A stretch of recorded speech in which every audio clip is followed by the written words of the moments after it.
Hello everyone, দেখো এখন বাজে ঘড়িতে প্রায় 1টা বাজতে যাচ্ছে। তো আজকে ছুটির দিন, অনেকগুলোই কাজ হয়ে গেছে।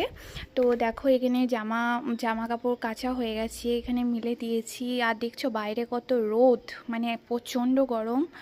আর চলো আর কি কি করেছি তোমাদেরকে দেখায়।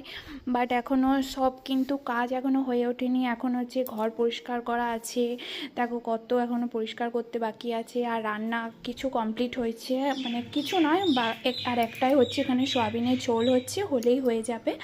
আর কি কি করেছি চলো তোমাদেরকে দেখাচ্ছি। প্রথমেই দেখাচ্ছি, এখানে দেখো একটু কুমড়ো ভাতে দিয়েছি। পাকা কুমড়ো ছিল, তো এটা একটু সিদ্ধ করে এখানে শুধু লবণ আর একটু তেল আর একটা কাঁচা লঙ্কা দিয়ে মেখে নিয়েছি। খেতে খুব ভালো লাগে গরম ভাতের সাথে। আর এখানে হচ্ছে গরম ভাত আছে।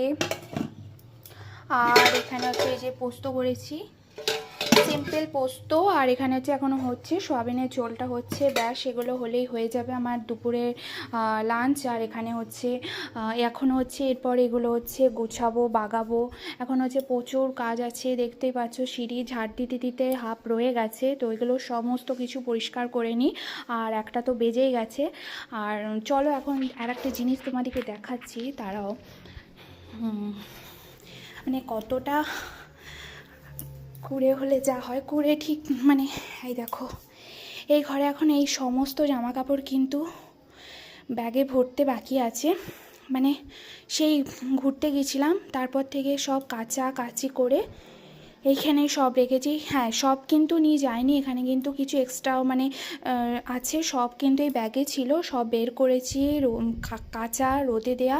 ওই জন্য এখনও গোছানোর সময় হয়নি, কিন্তু কখন গুছোবো বলো, অফিস থাকে। তো এই দুটো দিনই সময় পাই, শনি রবি। তো এই জন্য এই দুটো দিনে এবার আজকে এখানে সব পরিষ্কার করে এগুলোকে আগে আমি ভরবো ভেবেছি, তারপর কি করব দেখা যাবে। তো চলো, এখন অনেক কাজ আছে, একটা প্রায় বেজে গেছে। এখন টাটা, আবার তোমাদের সাথে পরে কথা হচ্ছে।